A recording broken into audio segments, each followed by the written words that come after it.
Born to one of the most respected noble families of Noxus, Katarina de Couture found herself elevated above others from an early age.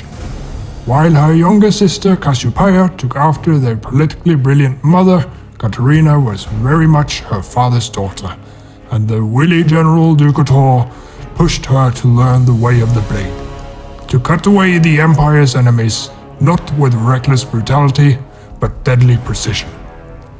He was a harsh teacher, with many pupils, and notoriously difficult to impress. So it was that Katarina's childhood, if it can be called such, had little room for kindness or rest. She spent every waking moment honing herself into the ultimate weapon, testing her endurance, her dexterity, her tolerance for pain. She stole poisons from the city's least reputable apothecaries, testing their efficiency in tiny increments upon herself, gradually building a resistance even as she catalogued their effects. She scaled the tallest towers in the dead of night, unseen by anyone. She yearned to do her part for Noxus. She yearned for the opportunity to demonstrate her hidden strength in service of the Empire and the throne. Her first mark came straight from her father, camped with his warbands on the eve of one of the military's innumerable westward invasions. She was to assassinate a line officer of the opposing army, a low-born wretch by the name of Demetrius. Katarina was livid. She hadn't trained her entire life to have her talents wasted on some dunghill barely skilled enough to swing a sword. He simply wouldn't do. Instead of her assigned target, Katarina stole into the enemy camp and slit the enemy commander's throat as he slept. It was a flawless execution.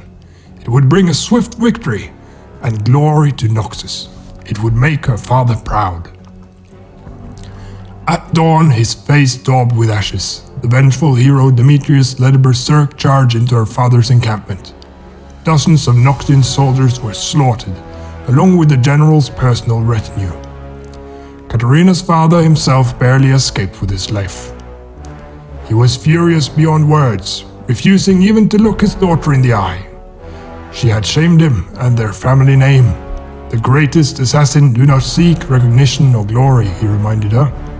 They do not expect to occupy a place of honor at their master's right hand. Overwhelmed, Katarina struck out into the wilderness alone.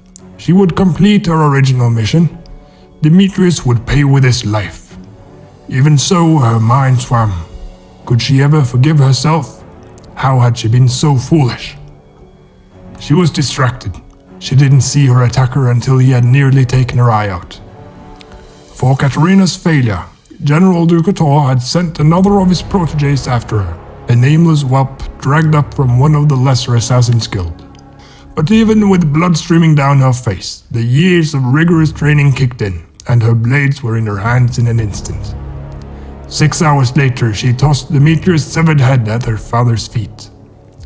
She told the general she had considered taking his head instead, but eventually decided, as much as she hated to admit it, that he had done the right thing in ordering her death. She had failed, not just as an assassin or as a daughter, but as an Noxian. And failure must have its consequences. She ran her fingers along the raw, deep gash over her left eye and thought of the price others had paid for her arrogance. She knew she had lost her father's favor and could never regain it. He would raise others in her place simply to spite her. Still, she vowed to redeem herself no matter the cost, to rededicate her talents to the Empire and become the sinister weapon she always intended to be.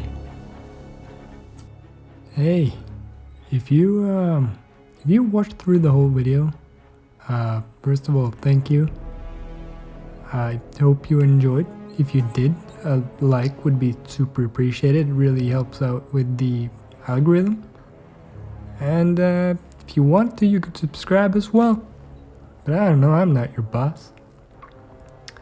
I'll see you later, maybe.